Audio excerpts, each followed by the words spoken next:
सतनाम वाहिगुरु साहिब जी।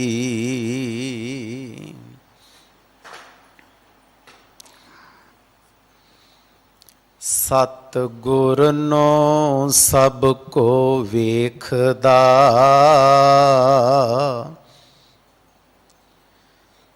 जेता जगत संसार।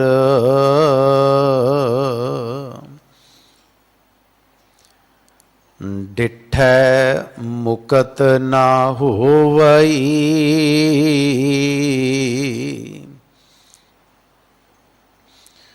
जिचर शब्द न करे विचार।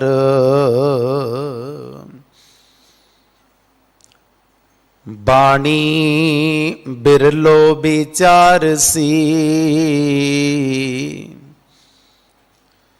जे को गुरमुख होए।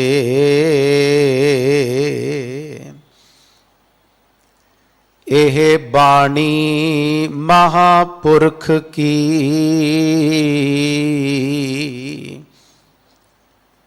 निज घर वासा होए।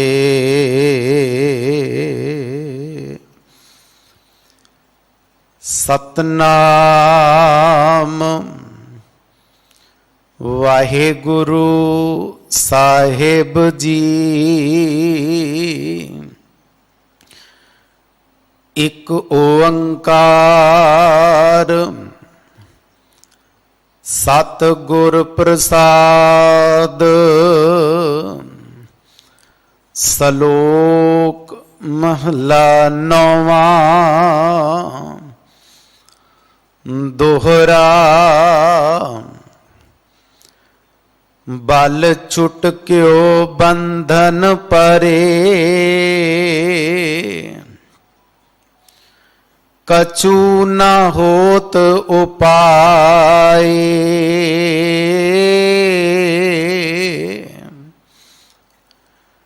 कहो नानक अब ओट हर, गज ज्यों हो सहाय।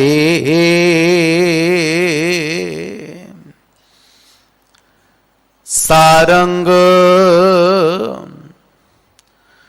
महला नौवा।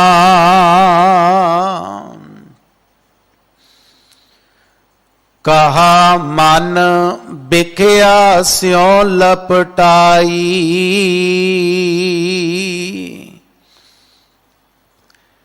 या जग में को रहन न पावै।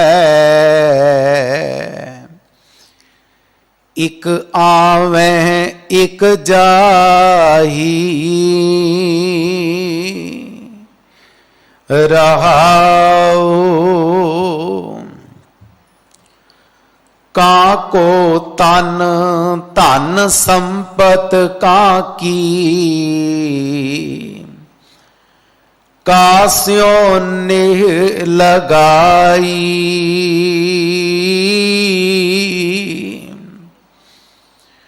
जो दिसै सो सगल बिनासै। ज्यों बादर की चाही,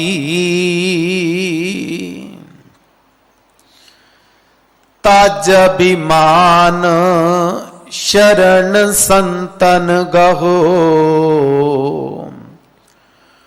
मुकत होए छिन माही,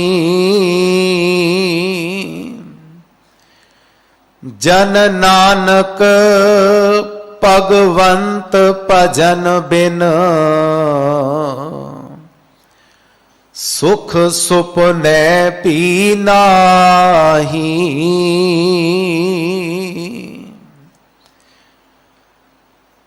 तज अभिमान शरण संतन गहो। मुकत होए चिन माही,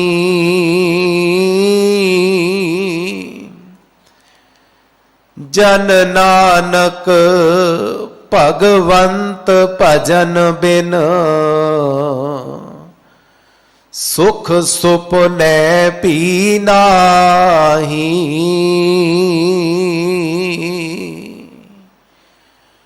वाहिगुरु जी का खालसा वाहिगुरु जी की फतेह। सतगुरु जी की अपार किरपा सदका गुरु तेग बहादुर साहब महाराज जी के पावन 400 साला प्रकाश पुरब नूं समर्पित आरंभ हुई गुरु तेग बहादुर साहब जी की पवित्र बाणी की विचार विचों 53वां शब्द अते 53वां सलोक जिस दी विचार श्रवण करा रहे हैं पंथ दे महान विद्वान अत सत्कारयोग सिंह साहब ज्ञानी रणजीत सिंह जी हैड ग्रंथी गुरुद्वारा बंगला साहिब। अज धन गुरु तेग बहादुर साहब महाराज जी का गुरता गद्दी नशीनी गुरपुरब है अते अज दे दिन ही 8वें पातशाह धन धन श्री गुरु हरकृष्ण साहब महाराज ज्योति जोत समाए गुरु हरकृष्ण साहब जी का ज्योति जोत समावन का पावन गुरपुरब है। दिल्ली से गुरुद्वारा प्रबंधक कमेटी वालों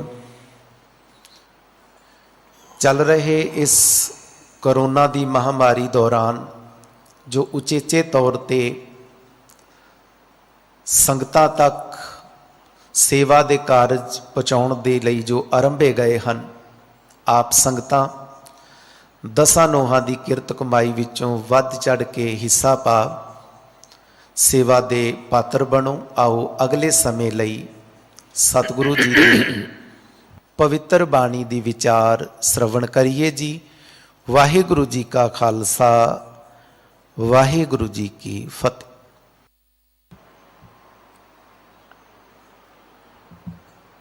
ओंकार सतनाम करता पुरख निर्भव निर्वैर अकाल मूरत अजूनी सैभं गुर प्रसाद बेशुमार अथा अगणत अतुल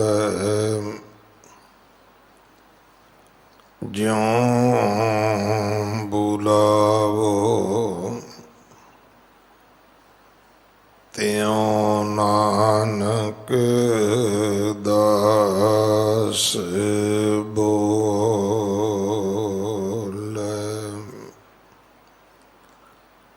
गुरु सवारे खालसा जी वाहिगुरु जी का खालसा वाहिगुरु जी की फतेह। आप जी वडभागे हो जो 8वें पातशाह बाला प्रीतम सतगुरु जिस डिठै सब दुख जाए इन्हां अजमतां वडियाइयां दे मालक गुरु हरकृष्ण साहब महाराज जी दे पवित्र चरण छोह प्राप्त इतिहासक स्थान गुरुद्वारा बंगला साहब जी की यात्रा करदियां जुगो जुग अटल छतर चबर तखत दे मालक ਧੰਨ ਧੰਨ ਸ੍ਰੀ ਗੁਰੂ ਗ੍ਰੰਥ ਸਾਹਿਬ ਪਾਤਸ਼ਾਹ ਮਹਾਰਾਜ ਜੀ ਦੇ ਹਜੂਰ ਆਪਣਾ ਜਨਮ ਸਫਲਾ ਕਰ ਰਹੇ ਹੋ। ਹੁਣ ਸਮਾਂ ਹੈ ਗੁਰੂ ਕੀ ਬਾਣੀ ਦੀ ਚੱਲ ਰਹੀ ਲੜੀਵਾਰ ਕਥਾ ਦਾ। ਆਪਣੀਆਂ ਮਨ ਬਿਰਤੀਆਂ ਇਕਾਗਰ ਕਰੋ, ਰਸਨਾ ਪਵਿੱਤਰ ਕਰ ਦੇ ਇੱਕ ਵਾਰ, ਸਾਰੇ ਉਚਾਰਨ ਕਰੋ ਜੀ ਸਤਨਾਮ ਵਾਹਿਗੁਰੂ ਜੀ।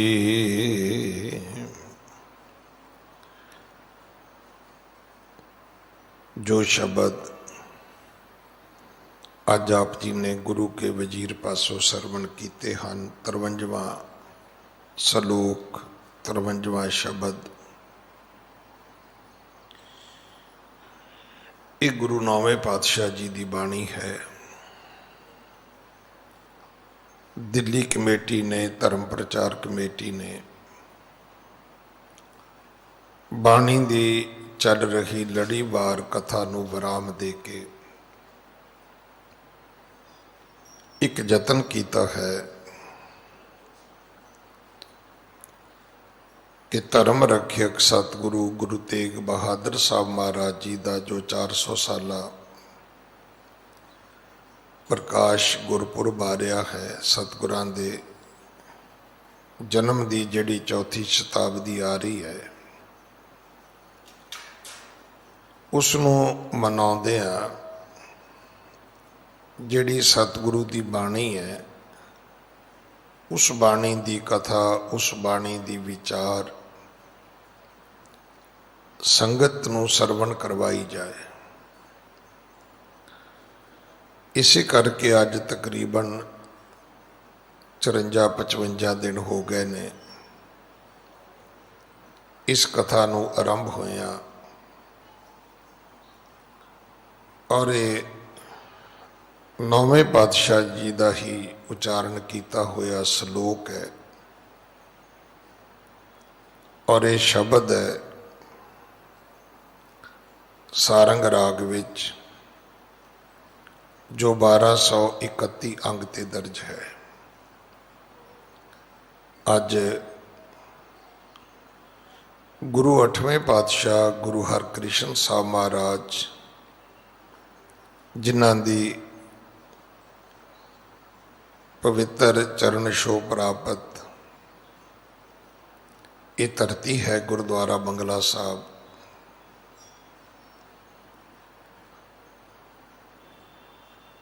ਜਿਨ੍ਹਾਂ ਦੀ ਅਜ਼ਮਤ ਹੈ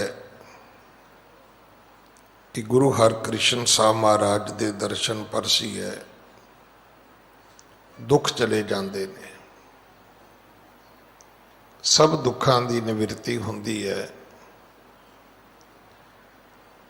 ਐਸੇ ਸਤਿਗੁਰੂ ਜੀ ਦਾ ਅੱਜ ਜੋਤੀ ਜੋਤ ਸਮਾਉਣ ਦਾ ਗੁਰਪੁਰਬ ਹੈ। ਇਤਿਹਾਸ ਨੇ 30 ਮਾਰਚ 1664 ਦਾ ਦਿਨ ਦੱਸਿਆ ਹੈ,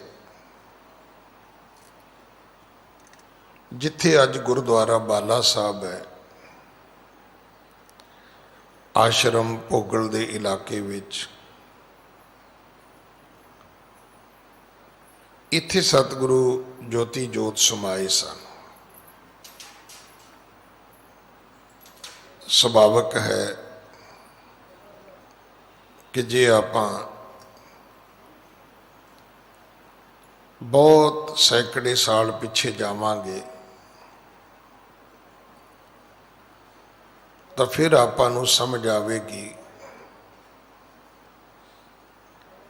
ਕਿ ਇਹ ਦਿੱਲੀ ਤੋਂ ਕਿੰਨਾ ਦੂਰ ਸੀ। ਮੇਰਾ ਖਿਆਲ ਹੈ ਕਿ ਇੱਥੋਂ 11 ਕਿਲੋਮੀਟਰ ਹੈ ਗੁਰਦੁਆਰਾ ਬਾਲਾ ਸਾਹਿਬ। ਉਦੋਂ ਨਾ ਤਾਂ ਇੰਡੀਆ ਗੇਟ ਹੁੰਦਾ ਸੀ, ਨਾ ਇੱਥੇ ਕੋਈ ਹਾਈ ਕੋਰਟ ਸੁਪਰੀਮ ਕੋਰਟ ਹੁੰਦੀ ਸੀ। ਇਹ ਚੀਜ਼ਾਂ ਨਹੀਂ ਸੀ ਹੁੰਦੀਆਂ।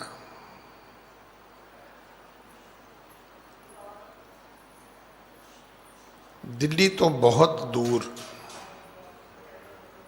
ਜਮਨਾ ਦੇ ਕਿਨਾਰੇ ਸਤਿਗੁਰੂ ਜੀ ਨੇ ਇਹ ਜੋਤੀ ਜੋਤ ਸਮਾਉਣਾ ਕੀਤਾ, ਕਿਉਂਕਿ ਉਹਨਾਂ ਦੇ ਪੰਜ ਭੂਤਕ ਸਰੀਰ ਦੇ ਉੱਤੇ ਚੇਚਕ ਦਾ ਰੋਗ ਆਇਆ ਸੀ। ਪਰ ਉਹਨਾਂ ਨੇ ਜੋਤੀ ਜੋਤ ਸਮਾਉਣ ਤੋਂ ਪਹਿਲਾਂ ਇੱਕ ਬੜੀ ਵੱਡੀ ਜ਼ਿੰਮੇਵਾਰੀ ਗੁਰੂ ਤੇਗ ਬਹਾਦਰ ਪਿਤਾ ਮਹਾਰਾਜ ਨੂੰ ਸੌਂਪੀ ਹੈ ਕਿ ਉਹਨਾਂ ਨੇ ਜੋਤ ਤੇ ਜੁਗਤ ਇਹ ਬਚਨ ਕਹਿ ਕੇ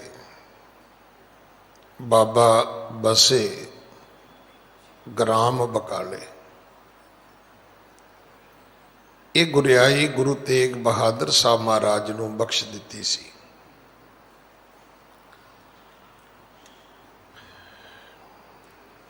ਬਹੁਤ ਵੱਡੀ ਲੋੜ ਹੈ ਮੇਰੀ ਕੌਮ ਨੂੰ ਸੰਜੀਦਗੀ ਦੀ,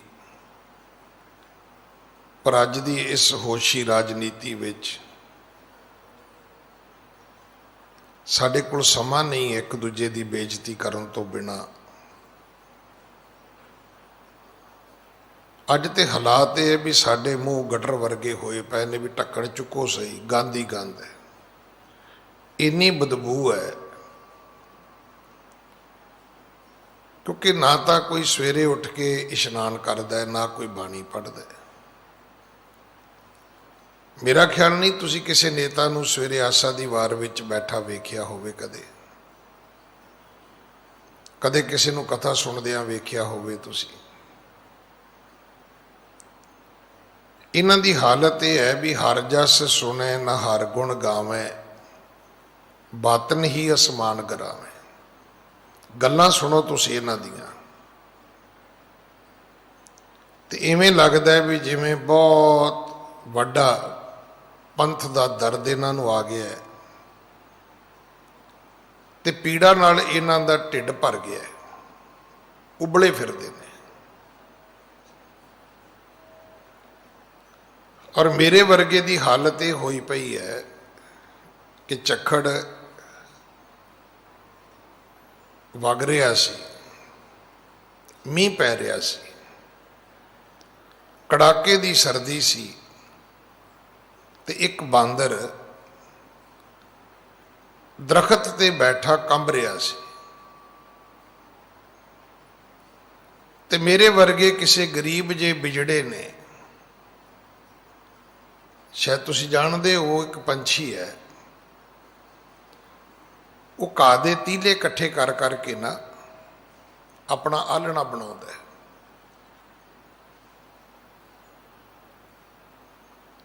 ਪਰ ਬਣਾਉਂਦਾ ਬਹੁਤ ਵਧੀਆ ਹੈ। ਉਹ ਪੂਰਾ ਦਰਖਤ ਨਹੀਂ ਮਲਦਾ, ਕਿਸੇ ਦਰਖਤ ਦੇ ਟਾਹਣੇ ਦੇ ਉੱਤੇ ਨਹੀਂ ਬਣਾਉਂਦਾ। ਉਹ ਦਰਖਤ ਦੀ ਇੱਕ ਬੜੀ ਪਤਲੀ ਜੀ ਸ਼ਾਖ ਦੇ ਉੱਪਰ ਆਪਣਾ ਘਰ ਬਣਾ ਲੈਂਦਾ, ਉੱਥੇ ਹੀ ਦਿਨ ਕੱਟ ਲੈਂਦਾ। ਹੁਣ ਇਹਨਾਂ ਨੂੰ ਤੇ ਵੀ ਨਹੀਂ ਪਤਾ ਹੁੰਦਾ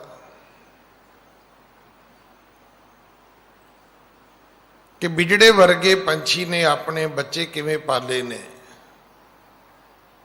ਉਹਨੇ ਆਪਣਾ ਘਰ ਕਿਵੇਂ ਬਣਾਇਆ। ਇੱਕ ਇੱਕ ਘਾਹ ਦਾ ਤੀਲਾ ਚੁੱਕ ਕੇ ਲਿਆਉਂਦਾ ਹੈ,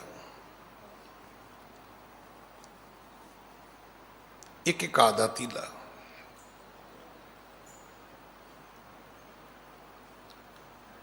ਫਿਰ ਉਹ ਆਪਣਾ ਘਰ ਬਣਾਉਂਦਾ ਹੈ। ਪਰ ਗੁਰੂ ਦੀ ਉਹਦੇ ਤੇ ਕਿਰਪਾ ਬੜੀ, ਘਰ ਉਹਦਾ ਸੇਫ ਬਹੁਤ ਹੈ। ਲੱਖ ਹਨੇਰੀਆਂ ਆਉਣ ਨਾ ਉਹਦੇ ਵਿੱਚੋਂ ਉਹਦੇ ਆਂਡੇ ਡਿੱਗਦੇ ਨੇ, ਨਾ ਬੱਚੇ ਥੱਲੇ ਡਿੱਗਦੇ ਨੇ। ਸਗੋਂ ਆਈ ਝੱਖੜ ਹਨੇਰੀ ਵੀ ਉਹਦੇ ਵਾਸਤੇ ਝੂਲੇ ਮਾਈਆਂ ਬਣ ਜਾਂਦੀਆਂ ਨੇ।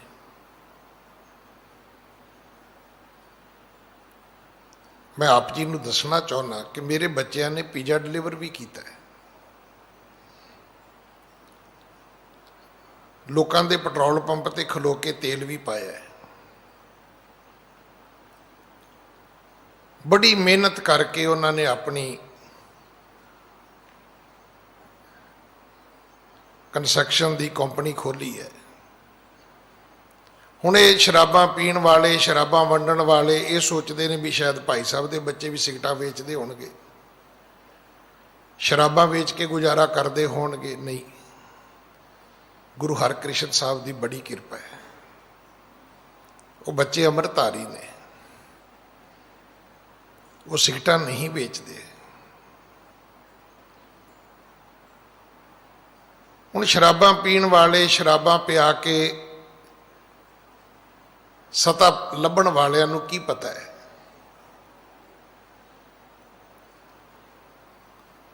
ਪਤਾ ਉਹਨਾਂ ਨੂੰ ਕੁਝ ਵੀ ਨਹੀਂ ਹੈ, ਨਿਰੀ ਸੜਿਆਣ ਹੈ। ਪਰ ਮੈਂ ਦੱਸਣਾ ਚਾਹੁੰਦਾ ਹਾਲਾਤ ਕੀ ਨੇ। ਉਸ ਦਰਖਤ ਦੇ ਉੱਤੇ ਠਰਦੇ, ਕੰਬਦੇ, ਭਿੱਜਦੇ ਬਾਂਦਰ ਨੂੰ ਬਿਜੜੇ ਨੇ ਬੜੀ ਅਧੀਨਗੀ ਨਾਲ ਕਿਹਾ, ਵੱਡੇ ਵੀਰ ਕਿੰਨਾ ਚੰਗਾ ਹੁੰਦਾ ਜੇ ਤੂੰ ਵੀ ਮੇਰੇ ਵਾਂਗੂ ਮਿਹਨਤ ਕਰ ਲੈਂਦਾ।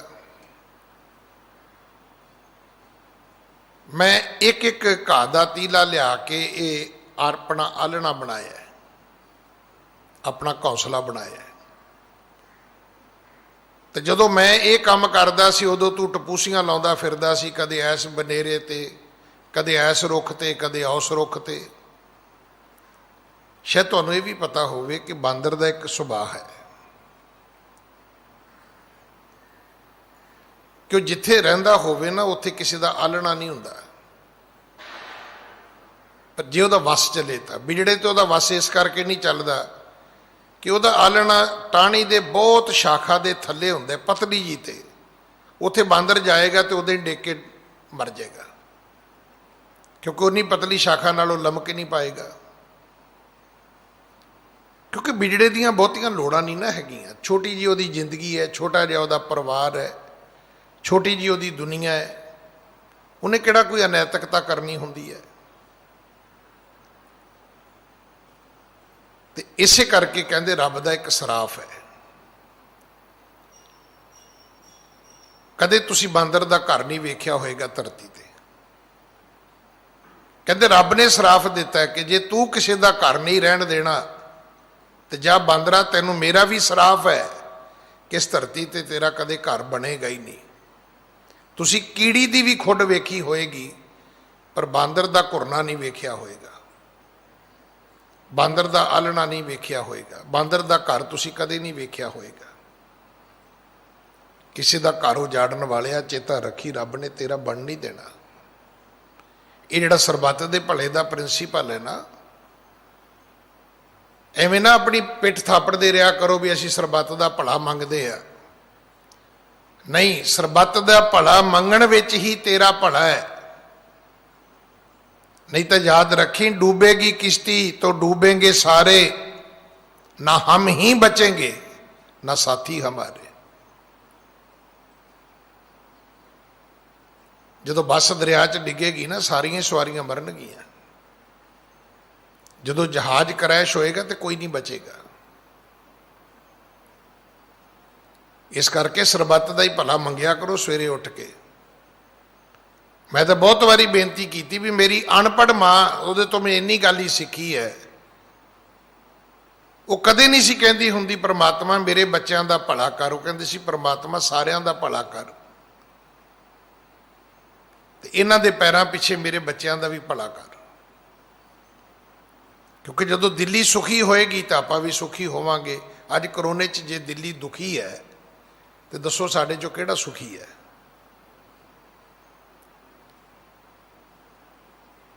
अगर उहदे घर विच करोना है तो करोना मेरे भी किते नेड़े तेड़े हैगा है। तो जे करोना दिल्ली च नहीं होएगा तो मेरे कल्ले घर विच ते पासपोर्ट लैके आउण हो रहा। इस करके सरबत का भला अपने भले वास्ते मंगिया करो। एवें ना लोगों को कही जो जी असीं सरबत का भला मंगते हाँ, असीं सियाणे हाँ, सानू गुरु समझा गया है कि जे तू अपना भला चाहुंदा तो सरबत का ही मंगिया कर। सरबत दे भला मंगण तो बगैर तेरा भला होना नहीं है। साडे बुजुर्ग कहंदे हुंदे सी कर भला सो हो भला, अंत भले का भला।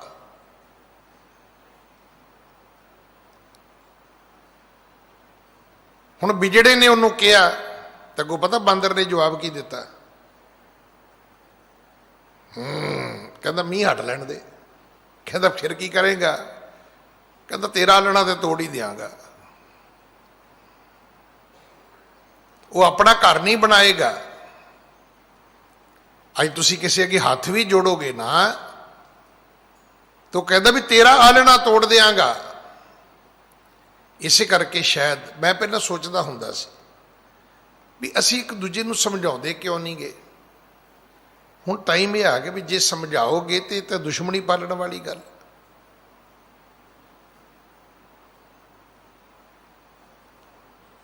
ਕਿਉਂਕਿ ਰੱਬ ਨੇ ਕਦੇ ਕਿਸੇ ਨੂੰ ਲੱਤ ਨਹੀਂ ਜੇ ਮਾਰੀ, ਜਿਹਦੀ ਮਾਰੀ ਮਾਤੀ ਮਾਰੀ ਹੈ। ਰੱਬ ਕਦੇ ਕਿਸੇ ਨੂੰ ਲੱਤ ਨਹੀਂ ਜੇ ਮਾਰਦਾ, ਉਹਦੀ ਮਾਤੀ ਮਾਰਦਾ ਹੈ। ਫਿਰ ਉਹ ਹਰ ਬੰਦੇ ਨੂੰ ਹੀ ਬੁਰਾ ਕਹੀ ਜਾਂਦਾ ਹੈ, ਹਰ ਬੰਦੇ ਨੂੰ ਬੁਰਾ ਕਹੀ ਜਾਂਦਾ ਹੈ। ਉਹਨੂੰ ਪਤਾ ਹੀ ਨਹੀਂ ਕਿ ਬਾਬਾ ਬੁੱਢਾ ਸਾਹਿਬ, ਭਾਈ ਮਨੀ ਸਿੰਘ ਹੋਰਾਂ ਦੀਆਂ ਇਹ ਸੇਵਾਵਾਂ ਕੀ ਹੈਗੀਆਂ ਨੇ। ਉਹਨੂੰ ਨਹੀਂ ਪਤਾ। ਇਸੇ ਕਰਕੇ ਲੋਕ ਕਿਸੇ ਸਿੱਖ ਦੀ ਇੱਜ਼ਤ ਵੀ ਨਹੀਂ ਕਰਦੇ। ਮਾਸਟਰ ਤਾਰਾ ਸਿੰਘ ਨੇ ਕਿਹਾ ਸੀ, ਉਹ ਕਹਿੰਦੇ ਮੈਂ ਯੂਪੀ ਵੱਲ ਜਾ ਰਿਹਾ, ਇੱਕ ਬੰਦਾ ਦੂਰੋਂ ਭੱਜਿਆ, ਦੂਰੋਂ ਆਉਂਦਾ ਹੀ ਆ ਕੇ ਪੈਰਾਂ 'ਚ ਡਿੱਗ ਪਿਆ।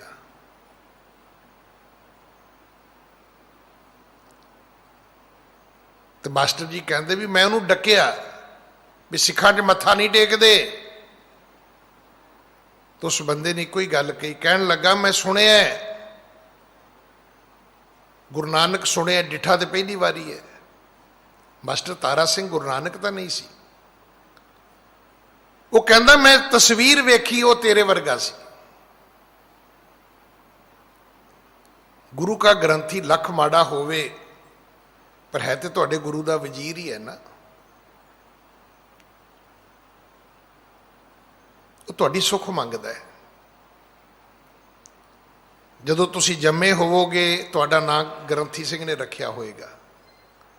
ਤੁਹਾਡੇ ਜੰਮਣ ਤੋਂ ਪਹਿਲਾਂ ਵੀ ਹੋ ਸਕਦਾ ਤੁਹਾਡੇ ਜੰਮਣ ਦੀ ਅਰਦਾਸ ਗ੍ਰੰਥੀ ਸਿੰਘ ਨੇ ਕੀਤੀ ਹੋਵੇ। ਫਿਰ ਤੁਹਾਡੀ ਸ਼ਾਇਦ ਭੁੱਲ ਭੁਲੇਖੇ ਮਾਂ ਪਿਓ ਨੇ ਦਸਤਾਰਬੰਦੀ ਕੀਤੀ ਹੋਵੇ। ਵੈਸੇ ਤਾਂ ਆਪਾਂ ਹੈ ਤੇ ਉਹ ਗੁੱਟੀਆਂ ਜੀਆਂ ਕਰਨ ਵਾਲੇ ਹੀ ਆ। ਕਿਸੇ ਭਾਗਾਂ ਵਾਲੇ ਦੀ ਦਸਤਾਰਬੰਦੀ ਵੀ ਹੁੰਦੀ ਹੈ ਤੇ ਅਰਦਾਸ ਗ੍ਰੰਥੀ ਕਰਦਾ ਹੈ। ਜੇ ਵਿਆਹ ਹੋਇਆ ਹੋਏਗਾ ਤੇ ਲਾਵਾਂ ਵੀ ਗੁਰੂ ਦੇ ਗ੍ਰੰਥੀ ਨਹੀਂ ਪੜ੍ਹੀਆਂ ਹੋਣਗੀਆਂ। ਜੇ ਘਰੋਂ ਭੱਜ ਕੇ ਵਿਆਹ ਨਾ ਕਰਾਇਆ ਹੋਵੇ ਤਾਂ ਤੇ ਚੇਤਾ ਰੱਖੀ ਮਰੇਗਾ ਤੇ ਅਰਦਾਸ ਫਿਰ ਵੀ ਗ੍ਰੰਥੀ ਕਰੇਗਾ। ਉਹ ਇੰਗਲੈਂਡ ਦਾ ਹੋਵੇ, ਕੈਨੇਡਾ ਦਾ ਹੋਵੇ, ਅਮਰੀਕਾ ਦਾ ਹੋਵੇ, ਅਫਰੀਕਾ ਦਾ ਹੋਵੇ, ਹੋਵੇਗਾ ਗ੍ਰੰਥੀ ਹੋ।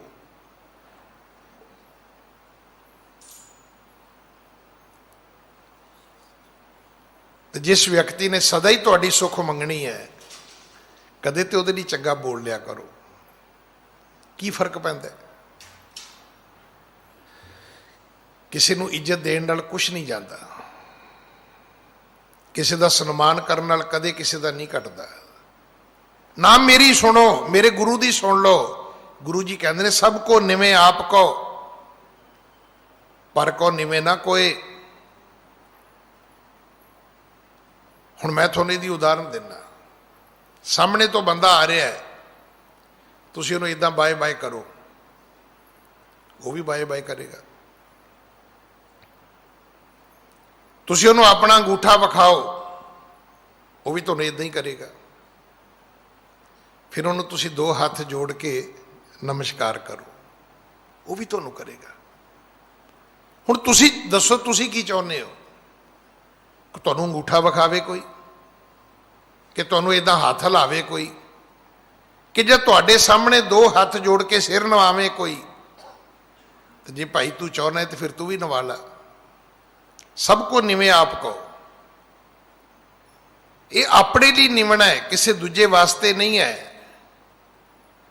ਮੈਂ ਤੇ ਹੈਰਾਨ ਆ ਵੀ ਇੰਨੀ ਮਹਾਮਾਰੀ। ਤੁਸੀਂ ਯਕੀਨ ਕਰਨਾ, ਕੱਲ ਸ਼ਾਮੀ ਜਦੋਂ ਮੈਂ 5 ਵਜੇ ਸੁੱਤਾ ਉੱਠਿਆ, ਸ਼ਾਇਦ ਤੁਸੀਂ ਮੇਰੀ ਅਰਦਾਸ ਤੋਂ, ਸੇਵਾ ਤੋਂ, ਮੁੱਖ ਵਾਕ ਤੋਂ, ਕਥਾ ਤੋਂ ਵੇਖਿਆ ਹੋਏਗਾ, ਮਨ ਸਾਬਤ ਨਹੀਂ ਸੀ। ਇੱਕ ਤੋਂ ਇੱਕ ਖਬਰ ਮਾੜੀ ਆਈ, ਇੱਕ ਤੋਂ ਇੱਕ ਮਾੜੀ ਖਬਰ। ਗੰਗਾ ਰਾਮ ਦੇ ਡਾਕਟਰ ਨੇ ਕਿਹਾ, ਕਹਿਣ ਲੱਗਾ ਗਿਆਨੀ ਜੀ ਅਜੇ ਕੀ ਹੋਇਆ, ਕੱਲ ਵੇਖਿਓ ਕੀ ਹੁੰਦਾ ਹੈ। ਪਸ਼ੂਪਤੀ ਸੰਘਾਨੀਆ ਹਸਪੀਟਲ ਦੇ ਸੀਓ ਨੇ ਮੈਨੂੰ ਕਿਹਾ, ਕਹਿੰਦਾ ਗਿਆਨੀ ਜੀ ਕੱਲ ਵੇਖਿਓ ਕੀ ਹੁੰਦਾ। ਮੈਂ ਕੀ? ਕਹਿੰਦਾ ਆਕਸੀਜਨ ਹੀ ਹੈ ਨਹੀਂ। ਜੈਪੁਰ ਗੋਲਡਨ ਵਿੱਚ ਹੋ ਚੁੱਕਾ ਹੈ, ਦੁਨੀਆ ਮਰ ਰਹੀ ਹੈ ਔਰ ਸਾਡੇ ਅੰਦਰੋਂ ਬਦਬੂ ਨਿਕਲ ਰਹੀ ਹੈ। ਇਹਨੂੰ ਕਹਿੰਦੇ ਨੇ ਅਵਰ ਮਰਤ ਮਾਇਆ ਮਨ ਤੋਲੇ। ਦੁਨੀਆ ਮਰ ਰਹੀ ਹੋਵੇ ਤੇ ਤੂੰ ਹਿਸਾਬ ਕਿਤਾਬ ਜਿਹਾ ਲੱਗਾ ਹੋਵੇ ਕਰਨ ਪੈਸਿਆਂ ਦਾ, ਕਿ ਜੇ ਮੈਂ ਇੱਥੇ ਪਹੁੰਚ ਗਿਆ ਤੇ ਆਹ ਕਰਾਂਗਾ, ਉੱਥੇ ਪਹੁੰਚ ਗਿਆ ਤੇ ਫਿਰ ਆਹ ਕਰਾਂਗਾ। ਤਿਗੜਮ ਹੀ ਹੈ, ਜਿੰਨੀ ਮਰਜ਼ੀ ਲੜਾਈ ਜਾਓ। ਮੈਂ ਤੁਹਾਨੂੰ ਗੁਰੂ ਦੀ ਹਜ਼ੂਰੀ 'ਚ ਕਹਿੰਦਾ, ਸਾਨੂੰ ਕਿਸੇ ਨੂੰ ਨਹੀਂ ਪਤਾ ਇਸ ਮਹਾਮਾਰੀ 'ਚ ਆਪਾਂ ਨਿਕਲਾਂਗੇ ਕਿ ਨਹੀਂ ਨਿਕਲਾਂਗੇ।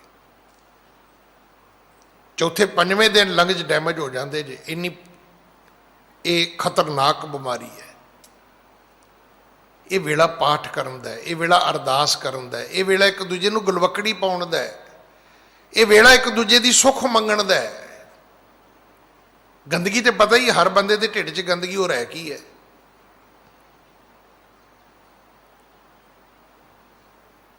ਇਸੇ ਕਰਕੇ ਡਾਕਟਰ ਜਿਹੜੇ ਨੇ ਉਹ ਕਦੇ ਕੋਈ ਬਾਇਓਪਸੀ ਕਰਨੀ ਹੋਵੇ, ਕੋਈ ਹੋਰ ਟ੍ਰੀਟਮੈਂਟ ਕਰਨਾ ਹੋਵੇ ਤਾਂ ਉਹ ਪਹਿਲਾਂ ਦਵਾਈ ਦਿੰਦੇ ਨੇ, ਇੱਕ ਜਾ ਕਹਿੰਦੇ ਆਪਣਾ ਪੇਟ ਸਾਫ਼ ਕਰਕੇ ਆ। ਉਹਨੂੰ ਪਤਾ ਹੈ ਬੰਦਾ ਜਿਹੜਾ ਗੰਦ ਦਾ ਭਰਿਆ ਹੋਇਆ।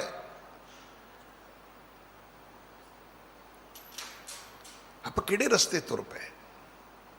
ਮੈਂ ਤੇ ਹੱਥ ਜੋੜਦਾ, ਸਗੋਂ ਆਪਾਂ ਇਦਾਂ ਨਾ ਬੋਲੀਏ, ਆਪਾਂ ਨੂੰ ਇਦਾਂ ਨਹੀਂ ਬੋਲਣਾ ਚਾਹੀਦਾ। ਸਾਡਾ ਧਰਮ ਕੀ ਕਹਿੰਦਾ? ਸਾਡਾ ਧਰਮ ਕਹਿੰਦਾ ਆਏ ਮਿਲ ਗੁਰਸਿੱਖ ਆਏ ਮਿਲ, ਤੂੰ ਮੇਰੇ ਗੁਰੂ ਕੇ ਪਿਆਰੇ। ਆਪਾਂ ਪਿਆਰ ਕਰੀਏ ਇੱਕ ਦੂਜੇ ਨੂੰ, ਆਪਾਂ ਸਨਮਾਨ ਕਰੀਏ ਇੱਕ ਦੂਜੇ ਦਾ।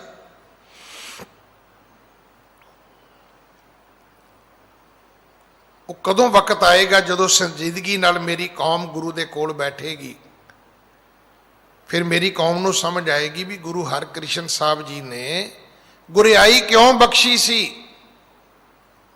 ਅਸਲ ਵਿੱਚ ਗੁਰੂ ਨਾਨਕ ਇੱਕ ਮਿਸ਼ਨ ਹੈ। ਉਹਨਾਂ ਨੂੰ ਰੱਬ ਨੇ ਦੋ ਚੀਜ਼ਾਂ ਦਿੱਤੀਆਂ ਸੀ, ਇੱਕ ਜੋਤ ਇੱਕ ਜੁਗਤ।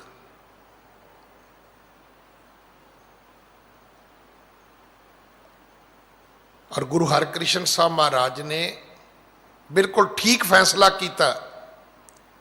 ਮੈਂ ਹਮੇਸ਼ਾ ਬੇਨਤੀ ਕਰਦਾ ਕਿ ਜੇ ਗੁਰੂ ਨਾਨਕ ਸਾਹਿਬ ਫੈਸਲਾ ਠੀਕ ਨਾ ਕਰਦੇ, ਸਿੱਖੀ ਦਾ ਭੋਗ ਉਦੋਂ ਹੀ ਪੈ ਜਾਣਾ ਸੀ। ਨਹੀਂ, ਉਹਨਾਂ ਨੇ ਕੀ ਕੀਤਾ? ਸਭ ਸਿੱਖਾਂ ਪੁੱਤਰਾਂ ਕੋਖ ਕੈ, ਸਭ ਉਮਤ ਵੇਖਿਓ ਜਿਕੇ ਆਉਣ, ਜਾਂ ਸੋ ਦੋਸ ਤਾਂ ਲੈਣਾ ਟਿਕੇ ਆਉਣ। ਅਸੀਂ ਕਿੱਥੇ ਖਲੋਤੇ ਆ? ਕੱਲ ਇੱਕ ਦੂਜੇ ਨੂੰ ਮਾੜਾ ਕਹੀ ਜਾਂਦੇ ਆ, ਅਗਲੇ ਦਿਨ ਅਸੀਂ ਗੰਗਾ ਇਸ਼ਨਾਨ ਕਰ ਲੈਂਦੇ ਆ। ਜਦੋਂ ਨਹੀਂ ਬਣਦੀ ਤਾਂ ਅਸੀਂ ਇੱਕ ਦੂਜੇ ਨੂੰ ਮਾੜਾ ਕਹਿੰਦੇ ਆ, ਤੇ ਜਦੋਂ ਸਾਡੀ ਕੁਝ ਮਫਾਦ ਆ ਜਾਂਦੇ ਨੇ, ਕੋਈ ਇਲੈਕਸ਼ਨਾਂ ਆ ਜਾਂਦੀਆਂ ਨੇ, ਫਿਰ ਅਸੀਂ ਸਭ ਗੰਗਾ ਇਸ਼ਨਾਨ ਕਰ ਲੈਂਦੇ ਆ, ਸਭ ਦੁੱਧ ਧੋਤੇ ਹੋ ਜਾਂਦੇ ਅਸੀਂ। ਮੇਰੇ ਗੁਰੂ ਦਾ ਸਿਧਾਂਤ ਇਹ ਨਹੀਂ ਹੈ। ਮੇਰੇ ਗੁਰੂ ਪਿਤਾ ਜੀ ਨੇ ਪੁੱਤਰਾਂ ਤੋਂ ਲੈ ਕੇ ਸਿੱਖਾਂ ਸੰਗਤਾਂ ਤੱਕ ਘੋਖਿਆ, ਜਾਂ ਸੋ ਦੋਸਤਾਂ ਲੈਣਾ ਟਿਕੇ ਹੋਣ। 7 ਸਾਲ ਤੇ 8 ਮਹੀਨਿਆਂ ਦੀ ਉਮਰ ਗੁਰੂ ਹਰਕ੍ਰਿਸ਼ਨ ਸਾਹਿਬ ਦੀ। ਪੌਣੇ 8 ਸਾਲ ਦਾ ਬੱਚਾ ਕਿੱਡਾ ਕੁ ਹੁੰਦਾ, ਜਾ ਕੇ ਘਰ ਆਪਣੇ ਵੇਖਿਓ ਹਾਂ। ਪਰ ਏਡਾ ਵੱਡਾ ਫੈਸਲਾ ਦਿੱਲੀ ਬੈਠਿਆਂ ਗੁਰਿਆਈ ਉੱਥੇ ਦੇ ਦਿੱਤੀ ਹੈ ਬਾਬੇ ਬਕਾਲੇ ਵਿੱਚ। ਉਸ ਗੁਰੂ ਤੇਗ ਬਹਾਦਰ ਨੂੰ ਦਿੱਤੀ ਹੈ ਜਿਨ੍ਹਾਂ ਨੇ ਚਾਂਦਨੀ ਦੇ ਚੌਕ ਵਿੱਚ ਕਲਯੁਗ ਦੀ ਸਭ ਤੋਂ ਵੱਡੀ ਘਟਨਾ ਨੂੰ ਅੰਜਾਮ ਦਿੱਤਾ ਹੈ। ਕੀਨੋਂ ਵੱਡੋ ਕੱਲੂ ਮੈਂ ਸਾਕਾ। ਪੁੱਛੋ ਗੁਰੂ ਕਲਗੀਧਰ ਪਿਤਾ ਨੂੰ, ਕਹਿੰਦੇ ਨੇ ਤੇਗ ਬਹਾਦਰ ਸੀ ਕਿਰਿਆ, ਕਰੀ ਨਾ ਕਿਨਹੂ ਆਣ। ਆਪਾਂ ਕਰਾਂਗੇ ਇਦਾਂ ਦੇ ਫੈਸਲੇ?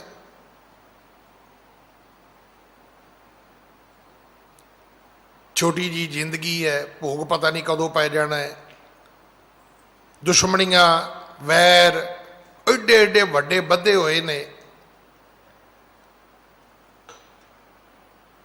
ਔਰ ਕਰਨੀ ਇਦਾਂ ਦੀ ਵੀ ਘਰਦਿਆਂ ਨੇ ਫੋਟੋ ਵੀ ਨਹੀਂ ਲਾਉਣੀ।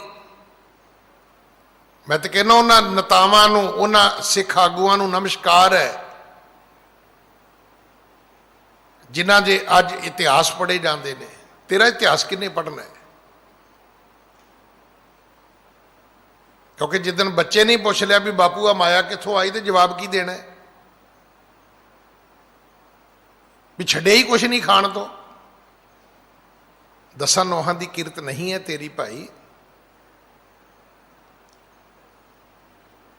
ਸਾਡੇ ਬਜ਼ੁਰਗ ਦਸਾਂ ਨੋਹਾਂ ਦੀ ਕਿਰਤ ਕਰਦੇ ਸੀ, ਮਿਹਨਤ ਕਰਦੇ ਸੀ,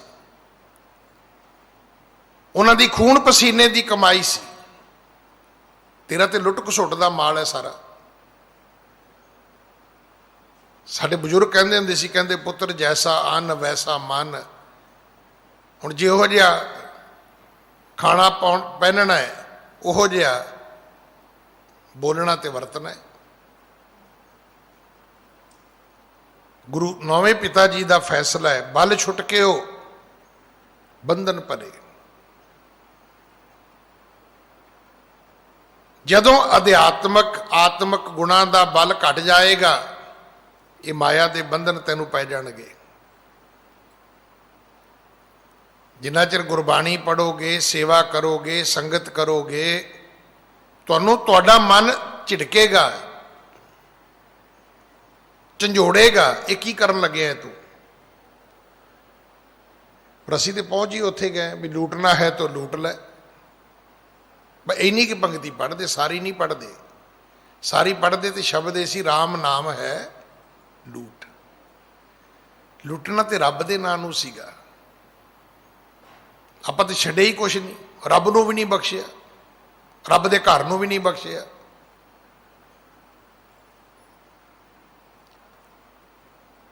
ਉਹ ਭਾਈ ਪਾਓ ਵੀਡੀਓ ਕਿ ਕਿੰਨੇ ਗੈਸ ਸਿਲੰਡਰ ਪਹੁੰਚਾਏ ਨੇ ਤੁਸੀਂ ਲੋਕਾਂ ਨੂੰ, ਕਿੰਨਿਆਂ ਨੂੰ ਦਵਾਈ ਮੈਡੀਕਲ ਸਟੋਰ ਤੋਂ ਲਿਆ ਕੇ ਦਿੱਤੀ ਹੈ, ਕਿੰਨਿਆਂ ਦੇ ਘਰ ਰੋਟੀ ਦੇ ਕੇ ਆਏ ਹੋ ਰਾਤ। ਪਾਓ ਵੀਡੀਓ, ਪਾਓਗੇ ਤੁਸੀਂ। ਜਦੋਂ ਗਰੀਬ ਦਾ ਜਲੂਸ ਕੱਢਣਾ ਹੈ, ਨਾਲੇ ਰੋਟੀ ਦਿਓਗੇ ਨਾਲੇ ਫੋਟੋ ਖਿੱਚੋਗੇ ਤੁਸੀਂ। ਉਹ ਨਹੀਂ, ਉੱਦਾਂ ਪਾਓ ਕਿ ਅੱਜ ਮੈਂ 50 ਘਰਾਂ 'ਚ ਭਾਈ ਮੈਂ ਪ੍ਰਸ਼ਾਦਾ ਦੇ ਕੇ ਆਇਆ। ਦੱਸੋ ਸਹੀ, ਕਰਨੀ ਕੀ ਹੈ ਹੀ ਨਹੀਂ। ਦੱਸੋਗੇ ਕੀ? ਹਰ ਜਸ ਸੁਣੇ ਨਾ ਹਰ ਗੁਣ ਗਾਵੇਂ, ਬਾਤਨ ਹੀ ਅਸਮਾਨ ਗਰਾਵੇਂ।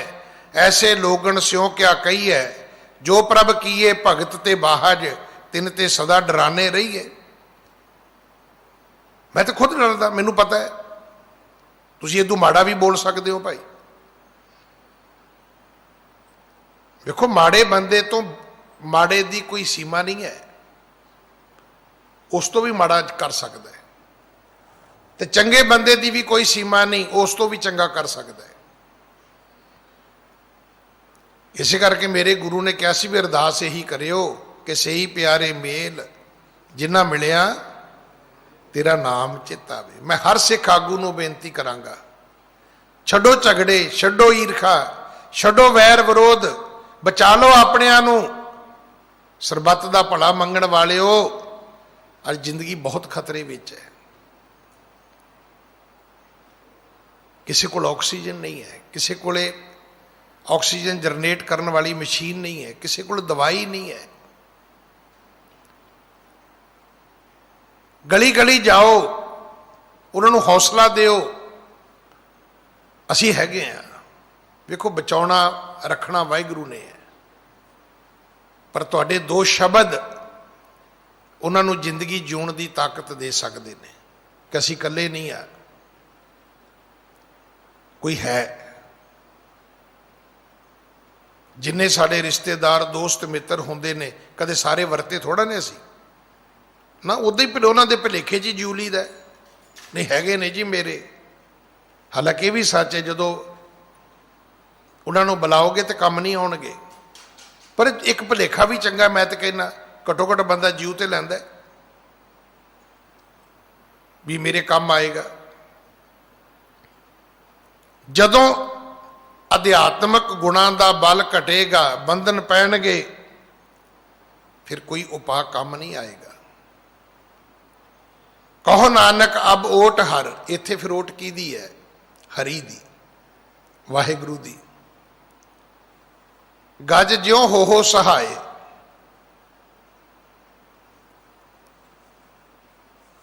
ਗੁਰੂ ਤੇਗ ਬਹਾਦਰ ਕਹਿੰਦੇ, ਪਰਮਾਤਮਾ ਇੱਕ ਕਥਾ ਹੈ ਕਿ ਹਾਥੀ ਨੂੰ ਤੇਂਦੂਏ ਨੇ ਫੜ ਲਿਆ। ਉਹਨੇ ਬੜਾ ਯਤਨ ਕੀਤਾ ਮੈਂ ਛੁੱਟ ਜਾਵਾਂ, ਪਰ ਜਦੋਂ ਨਹੀਂ ਛੁੱਟ ਸਕਿਆ ਤਾਂ ਉਹਨੇ ਆਪਣੀ ਸੁੰਡ ਉੱਚੀ ਕਰਕੇ ਜਦੋਂ ਗੁਹਾਰ ਕੀਤੀ ਤੇ ਤੂੰ ਉਹਦੇ ਬੰਧਨ ਕੱਟ ਦਿੱਤੇ, ਮੇਰੇ ਤੇ ਵੀ ਕਿਰਪਾ ਕਰ ਦੇ। ਮੈਂ ਤਾਂ ਰੋਜ਼ ਬੇਨਤੀ ਕਰਦਾ ਵੀ ਆਪਾਂ ਬੇਨਤੀਆਂ ਕਰੀਏ, ਅਰਦਾਸਾਂ ਕਰੀਏ। ਦੇਖੋ ਮੇਰੇ ਵਰਗੇ ਬੰਦੇ ਦੀ ਕੀ ਔਕਾਤ ਹੈ। ਮੈਂ ਤਾਂ ਇੱਕ ਸਧਾਰਨ ਇੱਕ ਜ਼ਿਮੀਂਦਾਰ ਪਰਿਵਾਰ ਵਿੱਚ ਇੱਕ ਬੱਚਾ ਪੈਦਾ ਹੋਇਆ। ਇਹ ਤਾਂ ਗੁਰੂ ਦੀ ਕਿਰਪਾ ਹੈ ਕਿ ਆਪਣੀ ਗੋਦ ਵਿੱਚ ਬਿਠਾ ਲਿਆ, ਸਿਰ ਤੇ ਛੜੀ ਰੱਖ ਦਿੱਤੀ, ਆਖਿਆ ਭਾਈ ਆ ਤੂੰ ਮੇਰੀ ਬਾਣੀ ਦੇ ਅਰਥ ਕਰ। ਇਹ ਉਹ ਬੁਲਾਉਂਦਾ ਹੈ ਤੇ ਅਸੀਂ ਬੋਲਦੇ ਆ। ਗੱਲ ਤੇ ਠੀਕ ਹੈ, ਜਿਹੜੇ ਮਾੜਾ ਬੋਲਦੇ ਨੇ ਉਹਨਾਂ ਨੂੰ ਵੀ ਉਹੀ ਬੁਲਾਉਂਦਾ ਹੈ। ਜਿਹਦੋਂ ਨੂੰ ਨਹੀਂ ਚਾਹੇਗਾ ਉਹ ਨਹੀਂ ਬੋਲਣਗੇ, ਜਿਹਦੋਂ ਨੂੰ ਨਹੀਂ ਚਾਹੇਗਾ ਨਾ ਬੰਦਿਆ ਤੂੰ ਨਹੀਂ ਬੋਲ ਸਕੇਗਾ। ਪਰ ਜੇ ਰੱਬ ਨੇ ਤੈਨੂੰ ਤਾਕਤ ਸ਼ਕਤੀ ਦਿੱਤੀ ਹੈ ਤੇ ਗੁਰੂ ਦਾ ਇੱਕ ਬਚਨ ਚੇਤੇ ਰੱਖ ਲਈ ਕਿ ਬਾਬਾ ਬੋਲਣਾ ਕਿਆ ਕਹੀ ਹੈ,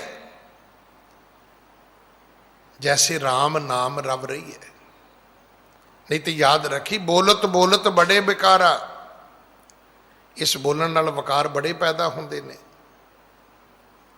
ਪੁੱਛ ਲਿਓ ਜਾ ਕੇ ਦ੍ਰੋਪਦੀ ਨੂੰ, ਉਹਦੇ ਬੋਲਣ ਨੇ ਮਹਾਭਾਰਤ ਪੈਦਾ ਕੀਤੀ ਸੀ। ਨਾ ਕਹਿੰਦੀ ਅੰਧੇ ਦੰਦ, ਲਮੋ ਨੇ ਖਤਾ ਕੀ ਸਦੀਆਂ ਨੇ ਸਜ਼ਾ ਪਾਈ।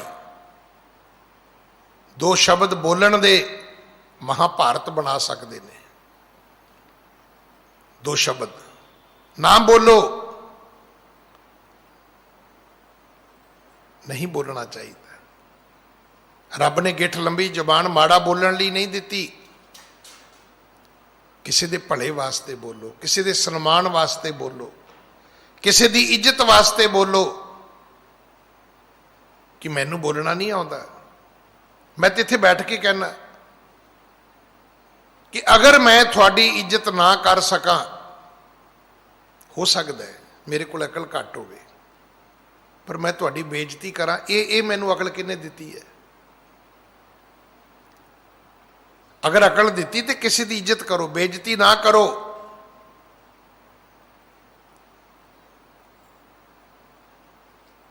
ਜੇ ਦ੍ਰੋਪਦੀ ਨੇ ਦੁਰਯੋਧਨ ਦੀ ਬੇਇੱਜ਼ਤੀ ਕੀਤੀ ਤੇ ਭਰੀ ਸਭਾ 'ਚ ਸਾੜੀ ਲਾਉਣ ਤੱਕ ਗਿਆ ਸੀ ਉਹ।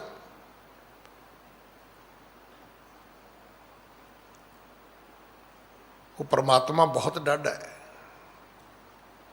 ਆਪਾਂ ਪਤਾ ਨਹੀਂ ਕਿਹੜਾ ਪਾਠ ਪੜ੍ਹ ਲਿਆ, ਇੱਕ ਦੂਜੇ ਦੀ ਬੁਰਾਈ ਕਰੀ ਤੁਰੇ ਜਾਂਦੇ ਆ, ਬੁਰਾਈ ਕਰੀ ਤੁਰੇ ਜਾਂਦੇ ਅਸੀਂ। ਕਦੇ ਤੇ ਗੁਰੂ ਅਰਜਨ ਸਾਹਿਬ ਵਾਲੇ ਬਚਨ ਕਹੀਏ ਵੀ ਰਾਖ ਲਿਹੋ ਭਾਈ ਮੇਰੇ ਕੋ, ਵਾਹਿਗੁਰੂ ਇਸ ਮੇਰੇ ਭਰਾ ਨੂੰ ਸਮਤ ਬਖਸ਼। ਇਹ ਅੱਜ ਮਾੜਾ ਬੋਲਿਆ, ਕੱਲ ਸ਼ੁਭ ਬੋਲੇ, ਕੱਲ ਮਾੜਾ ਨਾ ਬੋਲੇ। ਮਾੜਾ ਨਹੀਂ ਬੋਲਣਾ ਚਾਹੀਦਾ। ਮੰਦਾ ਜਾਣੇ ਆਪ ਕੋ ਅਵਰ ਭਲਾ ਸੰਸਾਰ। ਜੇ ਮਾੜਾ ਸਮਝਣਾ ਤੇ ਆਪਣੇ ਆਪ ਨੂੰ ਸਮਝ, ਲੋਕਾਂ ਨੂੰ ਨਹੀਂ। ਹਮ ਨਹੀਂ ਚੰਗੇ ਬੁਰਾ ਨਹੀਂ ਕੋਈ। ਕੀ ਦੇ ਕੇ ਜਾਵਾਂਗੇ ਆਪਣੇ ਬੱਚਿਆਂ ਨੂੰ, ਕੀ ਦੇ ਕੇ ਜਾਵਾਂਗੇ ਆਪਣੀ ਕੌਮ ਨੂੰ? ਕਿਹੜੇ ਬੀਜ ਬੀਜਣ ਤੁਰੇ ਹੋਏ ਆ ਅਸੀਂ? ਉਹ ਕਿਤੇ ਨਾ ਕਿਤੇ ਜਾ ਕੇ ਦੀਵਾਲੀ ਵਿਸਾਖੀ ਇਕੱਠੇ ਹੋ ਜਾਂਦੇ ਸੀ। ਇਸ ਤੋਂ ਵੱਡੀ ਮੁਸੀਬਤ ਆਪਦਾ ਦਿੱਲੀ ਤੇ ਕਦੋਂ ਆਉਣੀ ਹੈ? ਹਰ ਘਰ ਵਿੱਚੋਂ ਅਰਥੀ ਉੱਠ ਰਹੀ ਹੈ। ਜੇ ਮੇਰੇ ਨਹੀਂ ਉੱਠ ਰਹੀ ਤੇ ਮੇਰਿਆਂ ਚੋਂ ਉੱਠ ਰਹੀ ਹੈ। ਕੋਈ ਨਾ ਕੋਈ ਭੈਣ ਭਰਾ ਚਾਚਾ ਤਾਇਆ ਅੱਜ ਪੀੜਤ ਹੈ।